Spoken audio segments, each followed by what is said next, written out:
السلام علیکم۔ آج ہم ریونیو قوانین کی جس اصطلاح کے بارے میں بات کریں گے وہ ہے سروے۔ ریونیو میں سروے سے کیا مراد ہے اور اس کی ضرورت کیوں پیش آتی ہے اور یہ دستاویز کب تیار کی جاتی ہے، ان سوالات کے جوابات ہمارے لیے ڈھونڈنا انتہائی ضروری ہے۔ یہ دستاویز کب تیار کی جاتی ہے، اس کی ضرورت کب پیش آتی ہے؟ زمین کے مالک ہونے کی حیثیت سے ہمیں ان سوالات کے جوابات ضرور ملنے چاہیے تاکہ کسی بھی قانونی مشکل میں ہم قانونی چارہ جوئی حاصل کر سکیں۔ آپ سے التماس ہے کہ اگر آپ نے چینل کو سبسکرائب نہیں کیا تو کر لیں، فالو کر لیں۔ سروے سے کیا مراد ہے؟ سروے سے کیا مراد ہے؟ ایک ڈرائنگ یا نقشہ جو کسی پراپرٹی کی قطعی قانونی حدود، بہتری کا مقام، آسانیاں، راستے کے حقوق، تجاوزات اور دیگر جسمانی خصوصیات کو ظاہر کرتا ہے۔ ہم جس ڈرائنگ یا نقشے کی بات کر رہے ہیں اسے قانونی اصطلاح میں سائٹ پلان بھی کہا جا سکتا ہے، جو آپ کے سامنے نظر آ رہا ہوگا۔ دس از کالڈ سائٹ پلان۔ اگر تعریف میں ہم دیکھیں، ایک تفصیلی نقشہ یا ڈرائنگ جو کسی زمین یا جائیداد کی قطعی قانونی حدود، جسمانی خصوصیات، تعمیرات، تجاوزات، راستے کے حقوق، آسانیاں اور دیگر اہم تفصیلات کو ظاہر کرتا ہے، اسے سائٹ پلان یا کیڈسٹرل میپ بھی کہا جا سکتا ہے۔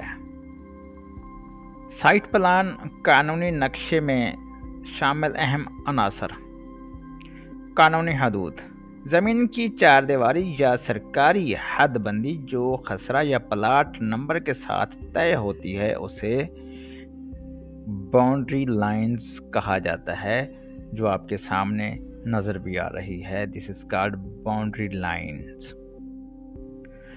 دوسرا عنصر بہتریاں، امپروومنٹس، عمارت، دیوار، نالا، ٹیوب ویل، واٹر ٹینک وغیرہ جو زمین پر تعمیر شدہ ہوں۔ اس میپ میں، اس سروے میں ان کا دکھانا بھی اہمیت کا حامل ہے، ضروری ہے۔ آسانیاں، وہ حقوق جو کسی اور کو آپ کی زمین کے استعمال پر حاصل ہوں، جیسے پانی کا راستہ، گزرنے کا حق وغیرہ۔ یعنی کہ آپ کی زمین سے اگر کوئی کھال گزر رہا ہے یا سڑک گزر رہی ہے تو وہ آپ کے ہمسایوں کا یا وہاں کے لوگوں کا رائٹ ہے، جو اس سروے میں بالکل واضح طور پر دکھایا جاتا ہے۔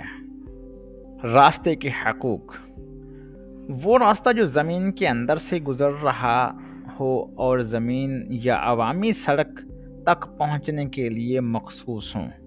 جیسے آپ دیکھ رہے ہیں کہ اس میں ایک تیر کا نشان بلنک کر رہا ہے کہ یہ راستے کی طرف ایک اشارہ ہے کہ یہ راستہ کسی بڑے راستے کی طرف جاتا ہے اور جہاں سے عوام گزر کر اس راستے کو اپروچ کرتی ہے۔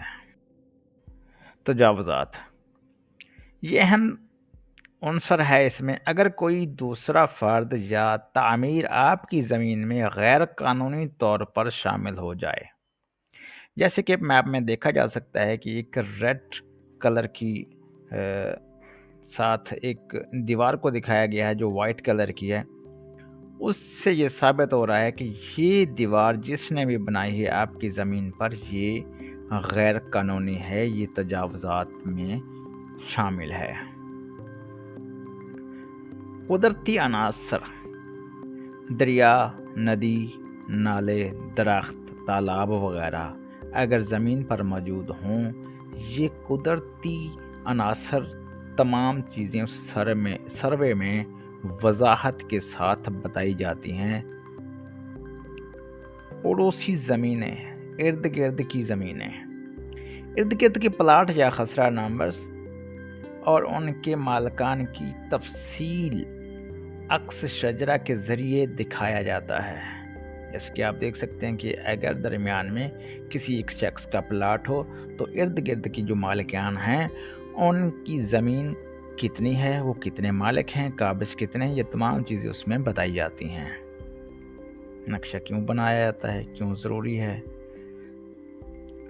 زمین کی خرید و فروخت کے وقت پراپرٹی کی حد بندی اور تجاوزات جاننے کے لیے کہ اگر پراپرٹی 5 مرلہ فروخت کی جا رہی ہو لیکن اس کے اوپر کنسٹرکشن 5 مرلہ سے زیادہ ہو تو اس سے معلوم ہوتا ہے کہ اس پراپرٹی میں کسی اور کی زمین موجود ہے۔ عدالتی کیسز میں اگر زمین کا تنازع ہو تو قانونی حدود کا تعین کرنے کے لیے یہ سروے وہاں پیش کیا جاتا ہے۔ بلڈنگ پلان کی منظوری کے لیے بلدیہ، LDA یا TMA سے نقشہ پاس کروانے کے لیے بھی اس کا ایک نقشہ بنوایا جاتا ہے۔ زمین پر قرض لینے کے لیے بینک زمین کی حد بندی اور قبضے کی تصدیق کرتا ہے۔ اس کے لیے وہ خود یا پھر کسی ڈپارٹمنٹ کے ذریعے سے رپورٹ حاصل کرتا ہے کہ اس زمین کے اوپر اس نقشہ کے حساب سے قبضہ کس کا ہے اور یہ جگہ کس جگہ واقع ہے جس کے بارے میں وہ قرض دے رہے ہیں۔ کنسٹرکشن یا ترقیاتی منصوبوں میں عمارت کی جگہ سیوریج راستے فاصلے کی وضاحت کے لیے اگر کوئی بلڈنگ کا نقشہ منظور کرانا ضروری ہو تو پھر بتایا جاتا ہے کہ اس کے راستہ اس کو کس طرف سے لگتا ہے، اس کو سیوریج کس طرف سے لگتا ہے، اس میں سے فاصلہ کتنا ہے، ان چیزوں کی وضاحت کی جاتی ہے۔ سرٹیفائی نقشے کے بغیر کیا مشکلات ہو سکتی ہیں؟ زمین کے اصل رقبے پر شک۔ دوسرے لوگ جب کوئی پلاٹ یا رقبہ خریدیں یا پھر کوئی مکان خریدیں تو یہ شبہ ظاہر کر سکتے ہیں کہ یہ کسی اور کا رقبہ تو نہیں ہے۔ تعمیرات کی قانونی حیثیت مشکوک ہو سکتی ہے۔ اگر نقشے کے بغیر کوئی بلڈنگ بنائی جائے تو اس کی تعمیرات غیر قانونی تصور ہوگی۔ خریدار یا بینک قانونی تحفظ نہیں دیتا۔ اگر سرٹیفائیڈ نقشہ نہیں ہے تو پھر بینک یا کوئی بھی ادارہ اس زمین کو کوئی قانونی حیثیت یا تحفظ دینے کے لیے ایگری نہیں ہوتا۔ عدالت یا اتھارٹی میں مقدمہ کمزور پڑ سکتا ہے۔ اگر کسی بلڈنگ کا نقشہ منظور نہیں ہے اور وہ کوئی سروے بھی نہیں رکھتی بلڈنگ تو پھر یہ اتھارٹی اس کے خلاف لکھے گی اور عدالت میں اس کا مقدمہ کمزور پڑ سکتا ہے۔ اگر شہری یا رہائشی زمین ہو تو پھر بلدیہ یا ڈیولپمنٹ اتھارٹی اس کا نقشہ تیار کرے گی۔ محکمہ مال اگر دیہی یا زرعی زمین ہو تو پھر محکمہ مال اس کا نقشہ تیار کرتا ہے۔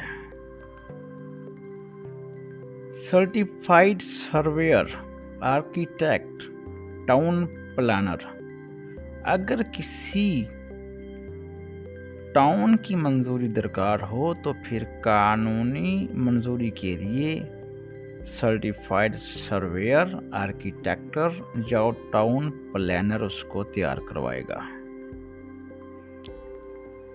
ریونیو آفیسران کیس یا تنازع کی صورت میں سرکاری نقشہ تیار کرتے ہیں۔ جی اسی وقت ممکن ہے جب کسی کورٹ میں کوئی کیس دائر ہو یا زیر بحث ہو۔ مثال کے طور پر اگر ہم فرض کر لیں کہ ایک پلاٹ 1 کنال کا ہے جس کا خسرہ نمبر 101 ہے، اس پر ایک مکان، ایک واٹر ٹینک اور ایک سائیڈ راستہ موجود ہے۔ دوسری طرف پڑوسی کی زمین کا خسرہ نمبر 102 ہے جہاں سے پانی کا گزرنے کا حق موجود ہے۔ تو سائٹ پلان میں